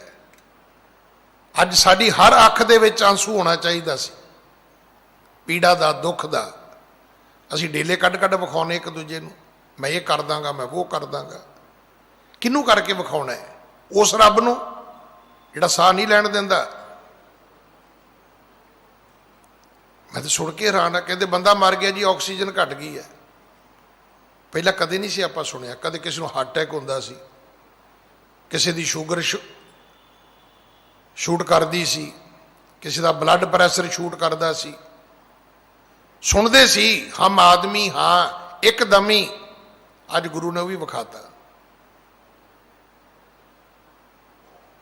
ਸਿਰਫ ਹਵਾ ਦੇ ਸਿਲੰਡਰ ਪਿੱਛੇ ਬੰਦੇ ਤੁਰੇ ਜਾਂਦੇ ਨੇ, ਪੈਸੇ ਹੱਥਾਂ 'ਚ ਫੜੇ ਨੇ, ਡਾਕਟਰ ਖੜੇ ਨੇ, ਉਹ ਕਹਿੰਦੇ ਜੀ ਆਕਸੀਜਨ ਹੀ ਹੈ ਨਹੀਂ। ਸਮਝ ਆਈ ਬੰਦਾ ਕੀ ਹੈ? ਇਹ ਖੱਲ ਹੈ, ਇਹ 'ਚ ਹਵਾ ਭਰੀ ਹੋਈ, ਹੋਰ ਕੁਝ ਵੀ ਨਹੀਂ ਹੈ। ਅਰਦਾਸ ਕਰੀਏ, ਪਰਮਾਤਮਾ ਜੇ ਤੂੰ ਹਾਥੀ ਦਾ ਛੁਟਕਾਰਾ ਕਰ ਸਕਦਾ ਹੈ, ਸਾਡੇ ਜੀਵਾਂ ਤੇ ਵੀ ਕਿਰਪਾ ਕਰ। ਗੁਰੂ ਹਰਕ੍ਰਿਸ਼ਨ ਸਾਹਿਬ ਮਹਾਰਾਜ ਨੇ ਬੜੀ ਵੱਡੀ ਕਿਰਪਾ ਕੀਤੀ ਸਾਡੇ ਤੇ, ਬਹੁਤ ਵੱਡੀ ਕਿਰਪਾ। ਛੋਟੀ ਜੀ ਆਜੂ ਸੀ, ਪਰ ਗੁਰਿਆਈ ਗੁਰੂ ਤੇਗ ਬਹਾਦਰ ਸਾਹਿਬ ਨੂੰ ਬਖਸ਼ ਦਿੱਤੀ। ਉਹ ਗੁਰੂ ਤੇਗ ਬਹਾਦਰ ਜਿਨ੍ਹਾਂ ਦਾ ਨਾਮ ਸੀ ਤਿਆਗਮੱਲ। ਇਹ ਨਾਮ ਨਹੀਂ ਹੈ ਤੇਗ ਬਹਾਦਰ ਉਹਨਾਂ ਦਾ। ਇਹ ਤਾਂ ਜਿਵੇਂ ਅੱਜ ਕੋਈ ਕਵੇ ਨਾ ਜੀ ਮੈਨੂੰ ਪਦਮ ਸ਼੍ਰੀ ਮਿਲਿਆ ਜੀ, ਪਦਮ ਵਿਭੂਸ਼ਣ ਮਿਲਿਆ ਹੈ ਜੀ, ਕੋਈ ਮੈਨੂੰ ਪਰਮਵੀਰ ਚੱਕਰ ਮਿਲਿਆ ਹੈ ਜੀ, ਕੋਈ ਮੈਨੂੰ ਅਸ਼ੋਕ ਚੱਕਰ ਮਿਲਿਆ ਹੈ ਜੀ। ਇਹ ਗੁਰੂ ਹਰਗੋਬਿੰਦ ਪਿਤਾ ਗੁਰੂ ਜੀ ਦਾ ਦਿੱਤਾ ਇਹ ਮਰਤਬਾ ਹੈ। ਆਖਿਆ ਪੁੱਤਰਾ ਤੂੰ ਤਿਆਗ ਮੱਲ ਨਹੀਂ, ਤੂੰ ਤਾਂ ਤੇਗ ਬਹਾਦਰ ਹੈ। ਐਸੀ ਤੇਗ ਚਲਾਈ ਤੂੰ ਕਰਤਾਰਪੁਰ ਦੀ ਜੰਗ ਵਿੱਚ। ਅੱਜ ਸਾਨੂੰ ਤੇ ਹੁਕਮਨਾਮੇ ਤੋਂ ਵੀ ਐਲਰਜੀ ਹੈ। ਗੁਰੂ ਤੇਗ ਬਹਾਦਰ ਸਾਹਿਬ ਦਾ ਹੁਕਮਨਾਮਾ ਆ ਜਾਏ ਤੇ ਕਹਿੰਦੇ ਗਿਆਨੀ ਜੀ ਤੁਹਾਡੇ ਗ੍ਰੰਥੀ ਨੂੰ ਹੁਕਮਨਾਮਾ ਲੈਣਾ ਨਹੀਂ ਆਉਂਦਾ। ਮੈਂ ਕੀ ਹੋਇਆ? ਅੱਜ ਅਸੀਂ ਗੁਰਦੁਆਰੇ ਗਏ ਤੇ ਉੱਥੇ ਹੁਕਮਨਾਮਾ 9ਵੇਂ ਪਾਤਸ਼ਾਹ ਦਾ ਲਿਖਿਆ ਸੀ। ਗੁਰੂ ਤੇਗ ਬਹਾਦਰ ਨੇ ਕੇਵਲ ਤਿਆਗ ਵੈਰਾਗ ਦੀ ਗੱਲ ਨਹੀਂ ਕੀਤੀ, ਅਨੁਰਾਗ ਦੀ ਵੀ ਕੀਤੀ ਹੈ। ਕਿੰਨਾ ਕੁ ਪਿਆਰ ਹਿੰਦੂਆਂ ਨੂੰ ਕੀਤਾ ਹੋਏਗਾ ਕਿ ਉਹਨਾਂ ਦਾ ਧਰਮ ਬਚਾਉਣ ਵਾਸਤੇ ਆਪਣਾ ਸੀਸ ਦੇ ਦਿੱਤਾ। ਤੁਸੀਂ ਦੱਸੋ ਅੱਜ ਤੱਕ ਕਿਸੇ ਨੂੰ ਪਿਆਰ ਨਾਲ ਕਦੇ ਰੋਟੀ ਵੀ ਖਵਾਈ ਹੈ? ਕਦੇ ਕਿਸੇ ਨੂੰ ਚਾਹ ਦਾ ਕੱਪ ਦਿੱਤਾ ਤੁਸੀਂ? ਤੁਹਾਡੇ ਗੁਰੂ ਨੇ ਤੇ ਸੀਸ ਦੇ ਦਿੱਤਾ। ਉਹ ਪਿਆਰ ਕਰਦੇ ਸੀ ਮਨੁੱਖਤਾ ਨੂੰ, ਮਾਨਵਤਾ ਨੂੰ। ਜੇ ਤਿਆਗੀ ਵਿਰਾਗੀ ਹੁੰਦੇ ਤੇ ਕਿਰਪਾ ਰਾਮ ਨੂੰ ਕਹਿੰਦੇ ਜਾ ਕੰਮ ਕਰ ਜਾ ਕੇ, ਤੂੰ ਮੇਰਾ ਕੀ ਲੱਗਦਾ? ਨਹੀਂ, ਉਹ ਇੰਨਾ ਪਿਆਰ ਕਰਦੇ ਸੀ। ਆਖਿਆ ਭਾਈ ਤੁਸੀਂ ਸਾਡੇ ਕੋਲ ਆਏ ਹੋ, ਤੁਹਾਡਾ ਧਰਮ ਖਤਰੇ ਵਿੱਚ ਹੈ, ਤੁਹਾਡੇ ਧਾਰਮਿਕ ਚਿੰਨ੍ਹ ਖਤਰੇ ਵਿੱਚ ਨੇ, ਆਓ ਤੁਹਾਡੀ ਮੈਂ ਬਾਂਹ ਫੜਦਾ। ਤੇਗ ਬਹਾਦਰ ਬੋਲਿਆ ਧਰ ਪਈ ਹੈ, ਧਰਮ ਨਾ ਛੋੜੀ ਹੈ, ਬਾਹਾਂ ਜਿਨ੍ਹਾਂ ਦੀ ਪਕੜੀ ਹੈ, ਸਿਰ ਦੀਜੈ ਬਾਹਾਂ ਨਾ ਛੋੜੀ ਹੈ। ਕੋਈ ਇਕੱਲਾ ਤਿਆਗੀ ਬੰਦਾ ਇਹ ਕੰਮ ਕਰ ਸਕਦਾ ਹੈ? ਇਸ ਤੇ ਮਹਾਰਾਜ ਦੀ ਹਜ਼ੂਰੀ ਵਿੱਚ ਲਾਵਾਂ ਲੈ ਕੇ ਚੌਥੇ ਦਿਨ ਪੱਲਾ ਛੱਡ ਦਿੰਦੇ ਅਸੀਂ। ਨਹੀਂ, ਜਿਹਦੀ ਬਾਂਹ ਫੜੀ ਉਹਦੀ ਬਾਂਹ ਤੁਸੀਂ ਛੱਡ ਨਹੀਂ ਸਕਦੇ। ਉਹਦੇ ਲਈ ਭਾਵੇਂ ਸਿਰ ਦੇਣਾ ਪਵੇ। ਹੁਣ ਤੇ ਜੋਕ ਚੁਟਕ ਲਈ ਇਹ ਨੇ। ਉਹ ਜੀ ਘਰ ਵਾਲੀ ਕਹਿੰਦੀ ਜੀ ਮੈਂ ਮਰ ਚੱਲੀ ਸੀ, ਉਹ ਕਹਿੰਦਾ ਜੀ ਸ਼ੁਕਰ ਹੈ ਜੀ ਤੂੰ ਮਰ ਜਾਏਗੀ। ਤਾਂ ਇੱਥੇ ਕੋਈ ਕਿਸੇ ਦੀ ਘਰ ਵਾਲੀ ਨੂੰ ਚੁੱਕ ਕੇ ਲੈ ਜਾਂਦਾ ਸੀ ਤਾਂ ਸਿੱਖਾਂ ਕੋਲ ਆ ਕੇ ਫਰਿਆਦ ਕਰਦਾ ਸੀ। ਉਹ ਆਪਣਾ ਧਰਮ ਸਮਝਦਾ ਸੀ ਕਿ ਇਹਨੇ ਮੇਰਾ ਪੱਲਾ ਫੜਿਆ ਹੈ, ਇਹ ਮੇਰੇ ਪੱਲੇ ਲੱਗੀ ਹੈ, ਇਹਦੀ ਇੱਜ਼ਤ ਆਬਰੂ ਦਾ ਮੈਂ ਜ਼ਿੰਮੇਵਾਰ ਹਾਂ। ਤੇ ਭੈਣ ਵੀ ਕਹਿੰਦੀ ਸੀ ਮੇਰਾ ਪਤੀ ਭਗਵਾਨ ਹੈ। ਉਹ ਪਰਮੇਸ਼ਰ ਸਮਝ ਕੇ ਪੂਜਦੀ ਸੀ। ਅੱਜ ਇਸੇ ਕਰਕੇ ਬੀਬੀਆਂ ਵੀ ਨਹੀਂ ਪੂਜਦੀਆਂ, ਉਹ ਵੀ ਅੱਧਾ ਨਾ ਬੋਲਦੀਆਂ ਨੇ। ਘਰ ਵਾਲੇ ਤਾਂ ਉਹਨੂੰ ਪਤਾ ਵੀ ਹੈ ਤੇ ਇਦਾਂ ਦਾ ਹੀ ਹੈ। ਆਪਾਂ ਕਿਹੜੇ ਧਰਮ ਦੀਆਂ ਗੱਲਾਂ ਕਰਦੇ, ਕਿਹੜੇ ਸਮਾਜ ਦੀਆਂ ਗੱਲਾਂ ਕਰਦੇ ਆ? ਕਦੋਂ ਗੁਰੂ ਕੋਲ ਇਦਾਂ ਬੈਠਾਂਗੇ ਅਸੀਂ ਤੇ ਪੁੱਛਾਂਗੇ ਕਿ ਗੁਰੂ ਸਾਹਿਬ 239 ਸਾਲ ਇਹ ਜੋਤ ਕਰਨੀ ਕੀ ਸੀ, ਇਹ ਜੁਗਤ ਕਰਨੀ ਕੀ ਸੀ ਧਰਤੀ ਤੇ? ਅਸਲ ਵਿੱਚ ਸੁਖੀ ਜੀਵਨ ਦਾ ਖਜ਼ਾਨਾ ਹੈ, ਇਹ ਸਫਲ ਜੀਵਨ ਦਾ ਖਜ਼ਾਨਾ ਹੈ। ਇਹਦੇ ਪਿੱਛੇ ਉਮਰਾਂ ਦਾ ਹਿਸਾਬ ਕਿਤਾਬ ਨਹੀਂ ਹੈ। ਇੱਥੇ ਤੁਹਾਡੇ ਕਿਸੇ ਗੁਰੂ ਦੀ ਉਮਰ 42-43 ਸਾਲ ਵੀ ਹੈ, ਕਿਸੇ ਦੀ 7 ਸਾਲ 8 ਮਹੀਨੇ ਵੀ ਹੈ, ਕਿਸੇ ਦੀ 70 ਸਾਲ ਵੀ ਹੈ, ਕਿਸੇ ਦੀ 92-93 ਸਾਲ ਵੀ ਹੈ, ਕਿਸੇ ਦੀ 54-55 ਸਾਲ ਵੀ ਹੈ, ਕਿਸੇ ਦੀ 57 ਸਾਲ ਹੈ। ਗੁਰੂ ਕਲਗੀਧਰ ਪਿਤਾ ਜੀ ਦੀ ਉਮਰ ਕੇਵਲ 42 ਸਾਲ ਹੈ, 42 ਈਅਰ। ਜੇ ਉਮਰ ਦੀ ਗੱਲ ਕਰੀਏ ਤੇ ਮੇਰੇ ਤੋਂ ਵੀ ਗੁਰੂ ਸਾਹਿਬ 13-14 ਸਾਲ ਛੋਟੇ ਸੀ, ਉਹਨਾਂ ਤੋਂ ਵੱਡੀ ਉਮਰ ਮੈਂ ਭੋਗੀ ਬੈਠਾ, ਪਰ ਮੇਰੇ ਕੋਲ ਕੀ ਹੈ? ਅੱਜ ਗੁਰੂ ਕਲਗੀਧਰ ਪਿਤਾ ਨੂੰ ਦੁਨੀਆ ਨਮਸਕਾਰ ਕਰਦੀ ਹੈ। ਖਾਲਸਾ ਉਹਨਾਂ ਨੇ ਪੈਦਾ ਕੀਤਾ ਸੀ, ਖਾਲਸੇ ਦੀ ਸਾਜਨਾ ਉਹਨਾਂ ਨੇ ਕੀਤੀ ਸੀ। ਪਰ ਅੱਜ ਮੇਰੇ ਵਰਗਾ ਕੋਈ ਇੰਨੀ ਉਮਰ ਵੱਧ ਵੀ ਭੋਗ ਲਵੇਗਾ, ਮੈਂ ਤਾਂ ਰੋਜ਼ ਬੇਨਤੀ ਕਰਦਾ, ਮੈਂ ਜੀ ਉਮਰ ਵਧਾ ਦਿਓ ਜੀ। ਉਮਰ ਵੱਧ ਗਈ ਤਾਂ ਹੋਰ 4 ਬੋਤਲਾਂ ਪੀ ਲੇਗਾ, ਹੋਰ ਕੀ ਕਰੇਗਾ? ਹੋਰ 4 ਉਲਟੀਆਂ ਪੁਲਟੀਆਂ ਵੀਡੀਓ ਪਾ ਦੇਗਾ ਕਿਸੇ ਦੇ ਵਿਰੁੱਧ, ਹੋਰ ਕੀ ਕਰੇਗਾ? ਕਿਸੇ ਦੇ ਘਰ ਰੋਟੀ ਤਾਂ ਨਹੀਂ ਦੇ ਕੇ ਆਏਗਾ ਤੂੰ, ਕਿਸੇ ਦੇ ਘਰ ਗੈਸ ਦਾ ਸਿਲੰਡਰ ਲੈ ਕੇ ਤੇ ਤੂੰ ਨਹੀਂ ਜਾਏਗਾ। ਤੇਰੇ ਗੁਆਂਢ ਵਿੱਚ ਲੋਕ ਰੋਂਦੇ ਹੋਣਗੇ, ਪਰ ਤੂੰ ਉਸ ਡੈਡ ਬੋਡੀ ਦਾ ਸੰਸਕਾਰ ਤੇ ਨਹੀਂ ਕਰਾ ਪਾਏਗਾ। ਹੋਰ ਉਮਰ ਲੈ ਕੇ ਕਰਨਾ ਕੀ ਹੈ? ਹੋਰ ਵਕਾਰ ਕਰ ਲੇਗਾ, ਹੋਰ ਕੀ ਕਰੇਗਾ? ਹੋਰ ਵਿਸ਼ੇ ਭੋਗ ਲੇਗਾ, ਹੋਰ ਕੀ ਕਰੇਗਾ? ਹੋਰ ਈਰਖਾ ਦਵੈਸ਼ ਦੁਨੀਆ ਵਿੱਚ ਫੈਲਾ ਦੇਵੇਗਾ, ਹੋਰ ਕੀ ਕਰੇਗਾ? ਸਾਚ ਕਹੂੰ ਸੁਣ ਲਿਹੋ ਸਭ ਹੈ, ਜਿਨ ਪ੍ਰੇਮ ਕੀਓ ਤਿਨ ਹੀ ਪ੍ਰਭ ਪਾਇਓ। ਪਿਆਰ ਪੈਦਾ ਕਰੋ, ਇਹ ਵੀ ਮਾੜਾ, ਉਹ ਵੀ ਮਾੜਾ, ਉਹ ਵੀ ਮਾੜਾ। ਜਿੱਦਣ ਕਿਤੇ ਤੇਰਾ ਪਰਦਾ ਖੁੱਲਿਆ ਲੱਭਣਾ ਹੀ ਕੁਛ ਨਹੀਂ ਗਾ।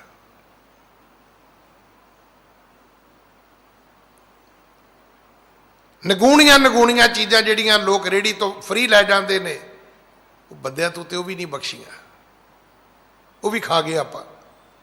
ਦੁਨੀਆ ਮਾੜੀ ਹੈ, ਦੁਨੀਆ ਮਾੜੀ, ਆਪਾਂ ਕਿਵੇਂ ਚੰਗੇ ਆ? ਆਪਾਂ ਪਿਆਰ ਕਰੀਏ, ਕੋਈ ਗਲਤ ਵੀ ਹੈ ਤੇ ਉਹਦੇ ਲਈ ਵੀ ਅਰਦਾਸ ਕਰੀਏ, ਸੱਚੇ ਪਾਤਸ਼ਾਹ ਰਾਖ ਲਿਹੋ ਭਾਈ ਮੇਰੇ ਕੋ। ਦੁਨੀਆ ਕਵੇ ਕਿ ਸਿੱਖ ਕੌਣ ਨੇ? ਕਹਿੰਦੇ ਆਪਸ ਮੇਂ ਹੈ ਸਕੇ ਬਰਾਦਰ, ਇੱਕ ਦੂਸਰੇ ਕੋ ਦੇਵਤ ਆਦਰ। ਹੋਏਗਾ ਵਿਚਾਰਾਂ ਦਾ ਮਤ ਭੇਦ ਹੋਏਗਾ, ਪਰ ਇਹਨਾਂ ਮਨ ਭੇਦ ਤੇ ਨਾ ਪੈਦਾ ਕਰ ਲੋ ਵੀ ਆਪਾਂ ਉਗਲਦੇ ਹੀ ਯਾਰ। ਆਪਾਂ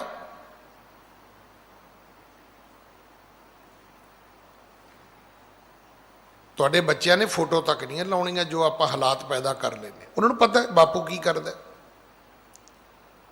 ਉਹਨਾਂ ਨੂੰ ਉਹ ਵੀ ਪਤਾ ਸੀ ਸਵੇਰੇ ਬਾਪੂ ਉੱਠ ਕੇ ਪਾਠ ਕਰਦਾ ਹੈ, ਫਿਰ ਗੁਰਦੁਆਰੇ ਜਾਂਦਾ, ਫਿਰ ਨੇਤਾਗਿਰੀ ਕਰਦਾ।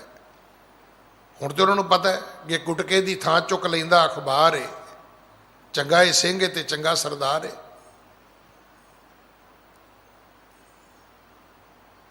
ਸਾਰਾ ਦਿਨ ਇਸੇ ਮਾਰਗ ਤੇ ਆਪਾਂ ਤੁਰ ਪਏ। ਗੁਰੂ ਨੌਵੇਂ ਪਿਤਾ ਜੀ ਨੇ ਸਮਝਾਇਆ ਵੀ ਧਰਮ ਨਹੀਂ ਜਾਣਾ ਚਾਹੀਦਾ, ਤੇਰੇ ਪ੍ਰਿੰਸੀਪਲ, ਤੇਰੇ ਅਸੂਲ, ਤੇਰੀਆਂ ਚੰਗਿਆਈਆਂ ਇਹ ਨਹੀਂ ਜਾਣੀਆਂ ਚਾਹੀਦੀਆਂ। ਕਹਾ ਮਨ ਵਿਖਿਆ ਸਿਓ ਲਪਟਾਹੀ, ਐ ਮੇਰਿਆ ਮਨਾ ਕਿਹੜੀ ਜ਼ਹਿਰ ਨਾਲ ਚੰਬੜਿਆ ਫਿਰਦਾ। ਇਹਨਾਂ ਦਿਨਾਂ ਵਿੱਚ ਜਿਹੜੇ ਮੈਸੇਜ ਆਉਂਦੇ ਨੇ, ਹੁਣ ਪਤਾ ਲੱਗਦਾ ਕੋਈ ਸੱਜਣ ਇੱਥੇ ਬਹਿੰਦਾ ਸੀ, ਕੋਈ ਉੱਥੇ ਪਿਛਲੇ ਪਾਸੇ ਬੈਠਦਾ ਸੀ, ਅੱਜ ਨਹੀਂ ਹੈਗਾ। ਕਿਹੜੀ ਜ਼ਹਿਰ ਨਾਲ ਆਪਾਂ ਲਿਪਟੇ ਹੋਏ ਆ। ਇਹ ਵਿਸ਼ੇ, ਵਕਾਰ, ਇਹ ਔਗਣ, ਇਹ ਬੁਰਾਈਆਂ, ਇਹ ਨਿਰੀ ਜ਼ਹਿਰ ਹੈ। ਇਹਨਾਂ ਨੇ ਤੇਰੇ ਆਤਮਿਕ ਗੁਣ ਖਾ ਲੈਣੇ ਨੇ, ਤੇਰੀ ਆਤਮਿਕ ਰਾਸ ਪੂੰਜੀ ਸਾਰੀ ਲੁੱਟ ਲੈਣੀ ਹੈ ਇਸਨੇ। ਯਾ ਜਗ ਮੈਂ ਕੋ ਰਹਿਣ ਨਾ ਪਾਵੈ, ਇੱਕ ਆਵੈ ਇੱਕ ਜਾਹੀ। ਇਸ ਦੁਨੀਆ ਵਿੱਚ ਕੋਈ ਰਹਿਣ ਵਾਲਾ ਨਹੀਂ ਹੈ, ਨਾ ਤੇਰੇ ਤੋਂ ਪਹਿਲਾਂ ਕੋਈ ਰਿਹਾ, ਨਾ ਤੇਰੇ ਤੋਂ ਬਾਅਦ ਕਿਸੇ ਨੇ ਰਹਿਣਾ। ਇਹਦਾ ਅਰਥ ਕੀ ਹੈ? ਇਹਦਾ ਅਰਥ ਵੀ ਤੇਰੀ ਕਿਹੜੇ ਇੱਟ ਲੱਗੀ ਹੈ ਇੱਥੇ? ਜਿਸ ਆਸਨ ਹਮ ਬੈਠੇ ਕੀਤੇ ਬੈਸ ਗਿਆ। ਜਿੱਥੇ ਅੱਜ ਆਪਾਂ ਬੈਠੇ ਆ, ਇੱਥੇ ਪਹਿਲਾਂ ਕਈ ਹੋਰ ਬੈਠੇ ਸੀ, ਚਲੇ ਗਏ। ਇਸ ਜਗਤ ਵਿੱਚ ਕੋਈ ਸਦਾ ਰਹਿਣ ਵਾਲਾ ਨਹੀਂ ਹੈ। ਇਸ ਕਰਕੇ क्यों विखियां दे नाल, विषे वकारां दे नाल, यहर दे नाल तू लिपटिया होया है। कां को तन धन संपत कां की,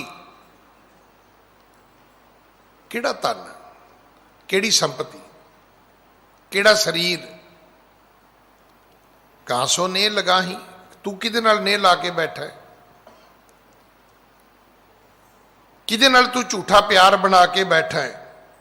जो दिसै सो सगल विनाश है, जो बादर की शाही। ये बिनसनहार है। देखो क्या कमाल की उदाहरण देती, किहो जिहा बिनसनहार है, कहते जिवें बदल की छां है। एक बड़ी वारी उदाहरण आउंदी इतिहास विच, गुरबाणी विच। वो बदल जिहड़े सावन भादों विच सारे आकाश नूं ढकी रखते हैं।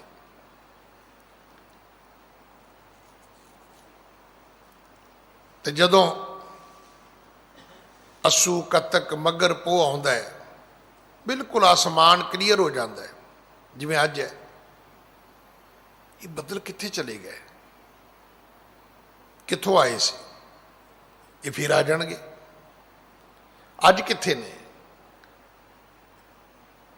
दरख्त की छां की भी कोई बुनियाद है, उसकी भी समा सीमा है कि 12 बजे तक छां इत्थे होवेगी, 2 बजे फिर इत्थे आ जाएगी, 4 बजे उत्थे चले जाएगी। बदल की छां का तो भरोसा ही कोई नहीं। बदलों की छां आई, आप मंजी डाह के बह जाइए, तो बदलों का की पता कदों उड़ जाना इन्होंने। सतगुरु कहते तेरे तन का भी नहीं पता, तेरे धन का भी नहीं पता, तेरी संपत्ति का भी नहीं पता। दरख्त की छां की भी कोई बुनियाद है। ये 2 शब्द ने, एक बुनियाद होंदी है जिन्हों आप नींह कहने, एक बुनियाद होंदी है, बुनियाद जिन्हों आप टाइम लिमिट कहने। बदल की छाया की कोई टाइम लिमिट नहीं है, की पता ने कदों उड़ जाना है। इस शरीर का, इस धन का, इस संपत्ति का की भरोसा है। ज्यों बादर की शाही तज अभिमान, शरण संतन गौ मुकत हो है छिन माही। इस करके हंकार छड़ पहला अपना, हम किया, हम करेंगे, हम मूर्ख गवार, सारा दिन आही पाठ पढ़ी जाने। थ्रेट करते असीं अगले नूं, मैं आ गया तो मैं इदा कर देंगा। क्यों उच्चे बोल बोलते आप। सुलही पठान भी इहो कुछ कहता सी, सुलभी भी इहो कुछ कहता सी। पिरथी चंद दे पाठ ही पढ़ता सी, वो तो कहता सी मेरे यारां नूं वेखी अर्जन, फिर तेनों पता लगूगा। पर भट्ठे च पै पै के सड़ गए, राह चो पहुंचे ही नहीं।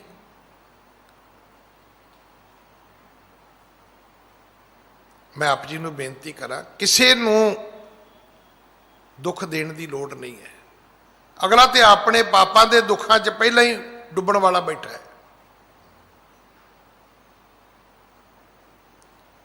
पापी को मारने के लिए पाप महाबली है, किसी दूजे नूं मारन की लोड़ नहीं है।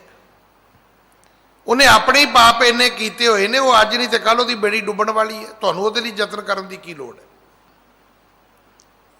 तुहानूं किसी लई प्रबंध करन दी लोड़ नहीं। वो अपने भार विच आप ही मरन वाला है, आप ही डुबण वाला है।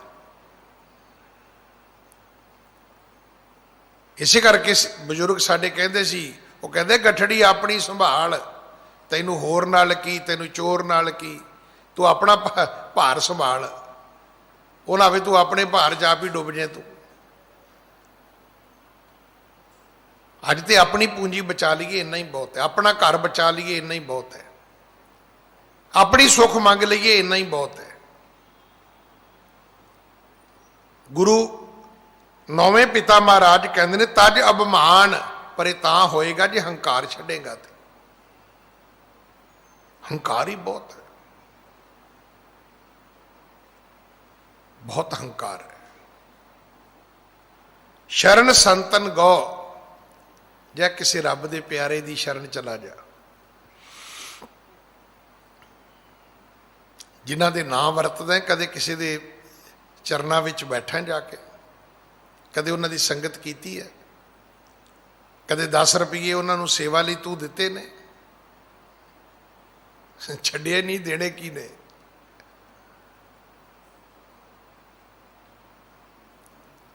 ਹੋ ਸਕਦਾ ਯਤਨ ਕੀਤਾ ਹੋਵੇ ਵੀ ਉੱਥੋਂ ਹੀ ਵੀ ਕੁਛ ਨਾ ਕੁਛ ਆ ਜਾਏ। ਸੇਵਾ ਸਾਰਿਆਂ ਦੇ ਹਿੱਸੇ ਵਿੱਚ ਨਹੀਂ ਆਉਂਦੀ। ਬਹੁਤ ਕੋਈ ਭਾਗਾਂ ਵਾਲਾ, ਕੋਈ ਖੁਸ਼ਕਿਸਮਤ ਇਨਸਾਨ ਇਹ ਸੇਵਾ ਕਰ ਸਕਦਾ ਹੈ। ਸੇਵਾ ਤਾਂ ਹੁੰਦੀ ਜੋ ਕਰਾਵੇ ਤਾਂ। ਜਨ ਨਾਨਕ ਭਗਵੰਤ ਭਜਨ ਬਿਨ ਸੁਖ ਸੁਪਨੇ ਪੀ ਨਾਹੀ। ਬਿਨਾ ਰੱਬ ਦੀ ਭਗਤੀ ਤੋਂ ਇਹ ਚੇਤਾ ਰੱਖਿਓ, ਜ਼ਿੰਦਗੀ ਵਿੱਚ ਨਹੀਂ, ਸਤਿਗੁਰੂ ਕਹਿੰਦੇ ਸੁਪਨੇ 'ਚ ਵੀ ਸੁੱਖ ਨਹੀਂ ਮਿਲੇਗਾ। ਤੁਰਦੀ ਫਿਰਦੀ ਜ਼ਿੰਦਗੀ 'ਚ ਸੁੱਖ ਤਾਂ ਦੂਰ ਦੀ ਗੱਲ, ਵੀ ਕਦੇ ਕੋਈ ਸੁਪਨਾ ਹੀ ਸੁੱਖ ਦਾ ਆ ਜਾਵੇ ਸਹੀ। ਰੱਬ ਤੋਂ ਡਰ ਬੰਦਿਆ, ਤੈਨੂੰ ਸੁਪਨੇ ਵੀ ਸੁੱਖ ਦੇ ਆਉਣੇ ਬੰਦ ਹੋ ਜਾਣਗੇ। ਆਪਾਂ ਅਰਦਾਸ ਕਰੀਏ, ਬੇਨਤੀ ਕਰੀਏ। ਅੱਜ 2 ਗੁਰਪੁਰਬ ਨੇ। ਗੁਰੂ 8ਵੇਂ ਪਾਤਸ਼ਾਹ ਜੀ ਦਾ ਜੋਤੀ ਜੋਤ ਸਮਾਉਣ ਦਾ, ਗੁਰੂ 9ਵੇਂ ਪਾਤਸ਼ਾਹ ਜੀ ਦਾ ਗੁਰਤਾ ਗੱਦੀ ਦਾ, ਗੱਦੀ ਨਿਸ਼ਾਨੀ ਦਾ। ਸੱਚੇ ਪਾਤਸ਼ਾਹ ਨੇ ਸਾਨੂੰ ਧਰਮ ਨਾਲ ਜੋੜੇ, ਸਾਨੂੰ ਦਇਆ, ਸਤ, ਸੰਤੋਖ, ਧੀਰਜ, ਇਹ ਸ਼ੁਭ ਗੁਣ ਸਿਖਾਏ ਨੇ। ਸਤਿਗੁਰੂ ਕਿਰਪਾ ਕਰਨ। ਆ ਜਿਹੜਾ ਸਮਾਂ ਮੈਂ ਸਭ ਨੂੰ ਹੱਥ ਜੋੜ ਕੇ ਬੇਨਤੀ ਕਰਦਾ, ਕਿਸੇ ਨੂੰ ਰੋਟੀ ਦਿਓ, ਕਿਸੇ ਲਈ ਸਿਲੰਡਰ ਦਾ ਪ੍ਰਬੰਧ ਕਰੋ, ਕਿਸੇ ਨੂੰ ਦਵਾਈ ਪਹੁੰਚਾਉਣ ਦੀ ਕੋਸ਼ਿਸ਼ ਕਰੋ। ਹੋ ਸਕਦਾ ਕਿਸੇ ਦੇ ਭਲੇ ਪਿੱਛੇ ਸਾਡੀ ਜ਼ਿੰਦਗੀ ਬਚ ਜਾਏ, ਨਹੀਂ ਤਾਂ ਸਮਾਂ ਇੰਨਾ ਮਾੜਾ ਹੈ ਕਿ ਕੋਈ ਪਤਾ ਨਹੀਂ ਸਾਡੇ ਚੋਂ ਕੌਣ ਬਚੇਗਾ, ਸਾਡੇ ਚੋਂ ਕੌਣ ਨਹੀਂ ਬਚੇਗਾ। ਵੈਰ, ਵਿਰੋਧ, ਈਰਖਾ, ਦਵੈਸ਼, ਬਚ ਜਾਈਏ ਇਹਨਾਂ ਤੋਂ। ਇਹ ਸਮਾਂ ਇਹਨਾਂ ਚੀਜ਼ਾਂ ਦਾ ਨਹੀਂ ਹੈ। ਜ਼ਿੰਦਗੀ ਬਚ ਗਈ ਤੇ ਬਥੇਰਾ ਸਮਾਂ ਹੈ। ਜਿੰਨਾ ਮਰਜ਼ੀ ਕੂੜ ਕਬਾੜਾ ਆਪਾਂ ਕਰ ਲਵਾਂਗੇ, ਪਰ ਅੱਜ ਵਕਤ ਇੱਕ ਮਨੁੱਖੀ ਚੇਨ ਬਣਾ ਕੇ ਆਪਾਂ ਅੱਗੇ ਹੋ ਕੇ ਚੱਲੀਏ। ਸਾਰੇ ਇੱਕ ਦੂਜੇ ਦੇ ਪੂਰਕ ਬਣ ਕੇ ਸੇਵਾ ਕਰੀਏ। ਭੁੱਲਾਂ ਬਖਸ਼ੋ ਜੀ, ਫਤਿਹ ਬੁਲਾਓ। ਵਾਹਿਗੁਰੂ ਜੀ ਕਾ ਖਾਲਸਾ, ਵਾਹਿਗੁਰੂ ਜੀ ਕੀ ਫਤਿਹ।